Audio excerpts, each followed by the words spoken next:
Welcome to DRM News Global. Great to be here. Today, we're doing a deep dive, looking at a stack of sources covering a really unique kind of crossover event. Yeah, this meeting between K-pop icon Jin from BTS and Hollywood legend Tom Cruise. It's pretty fascinating stuff. Absolutely. We've gathered articles covering Cruise's trip to Korea, his appearance on Jin's show, Run Jin, and some really great bits from their conversation. And our goal here for this deep dive is really to sift through all that information. We want to pull out the most important insights, maybe those moments that really made us go, wow, the surprising bit. Exactly. Give you the clear picture of what actually happened, why it mattered, without you having to wade through all the details yourself. So, yeah, let's get into this meeting between two massive global stars. Okay, so let's set the stage first. Tom Cruise is in Seoul. Why? Well, the sources all point to the promotional tour for the new film Mission Impossible: The Final Reckoning. Right, which people sometimes call Mission Impossible 8. He got there May 7th, according to reports. And he wasn't alone. He had director Christopher McQuarrie with him, plus casts like Haley Atwell, Simon Pegg, Palma Clementieff, Greg Tarzan Davis, too. Quite the entourage. Yeah. And this film, it's part of that huge, long-running Mission Impossible franchise, right? Known for, insane action. Exactly. High-risk stuff. The Korean release date was set for May 17th. And how did it do? Did the promo tour work? Oh, yeah. The reports say it basically dominated the Korean box office from the get-go, right from that first Saturday. Any specific numbers? Yeah, pretty striking ones. Over 970,000 viewers just in the first week. And it apparently set a new record for the year for opening day attendance. Wow. Over 423,000 people on day one. That actually beat Bong Joon-ho's Mickey 17 opening. That's huge. Really puts it in perspective. Definitely. And it wasn't just about the film premiere stuff either. Director McQuarrie, he also did this public masters talk. Oh, interesting. Yeah, about Korean cinema with filmmaker Choi Dong-hoon. So there was this other layer of engagement with the local film scene. Okay, but the real crossover, the bit we're focusing on for this deep dive, is Cruise actually showing up on Jin's solo variety show, Run Jin. Yes, Run Jin. It's Jin's own show, right? Uploaded to the official BTS YouTube channel. This was episode 35, apparently. And the timing seems key here. The report suggests it was filmed, about 2 weeks before it dropped on YouTube? Yeah, likely timed perfectly for the movie's promo buildup. May 8th was mentioned as a filming day. But here's the really interesting part, I think. How did it happen? Was it just, a studio setup? Apparently not. According to Jin himself, he mentioned this in a radio interview, it was actually Cruise's team that reached out. They specifically asked to be on his show. No way. Yeah. Which changes the dynamic a bit, doesn't it? It's not just another press stop. For Jin, that must have been, pretty amazing. He apparently said it was a personal honor. And he shared the story, right, that the very first Mission Impossible movie was the first film he saw after he turned 15, because of the age restriction back then.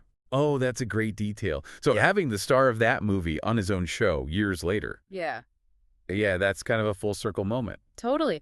And fans, you know how they are, they quickly made connections, too. To what? To older bits on Jin's show, like the Jun Wick segment where he did all that action choreography, mimicking action films. It sort of fits thematically. Okay, so let's get into the actual conversation.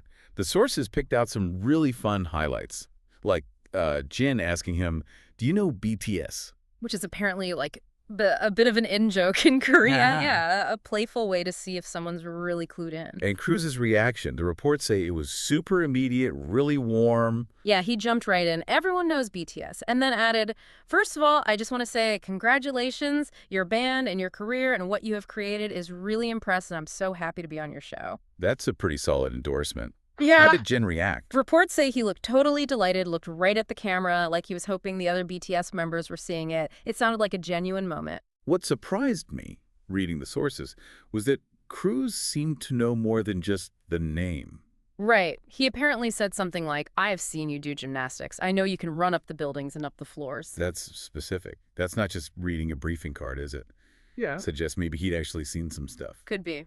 Or just very good prep. But it definitely landed well. And there was this other moment the articles mention about shared ownership. What was that? Cruise apparently said something like, Mission Impossible isn't just his movie. He framed it as, it's our movie, just like it's your band or it's your group. Oh, I like that.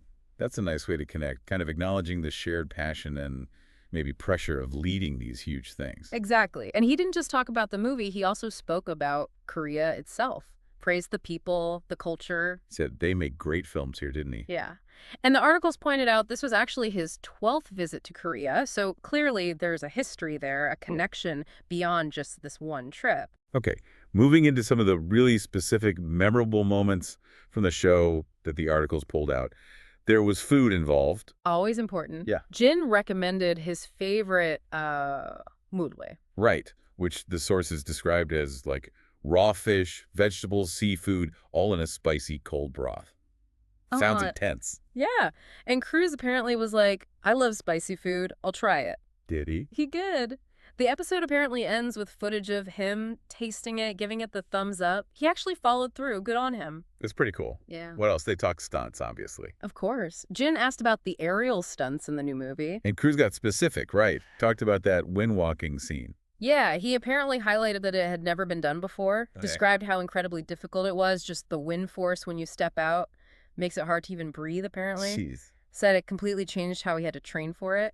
Hearing those details, you know, it really emphasizes the danger. Then there was the whole playful bit about Jin joining the IMF team, Yeah, Jin joked about maybe being the radio guy, something simple. and Cruz just immediately runs with it. Right. Escalates. Totally describes a scenario. You're the radio guy, plane's burning, pilot gets shot, now you have to fly it. Which, understandably, made Jin backpedal fast. Yeah, he was like, I think I might be better off as BTS. The articles definitely flagged that as a really funny exchange.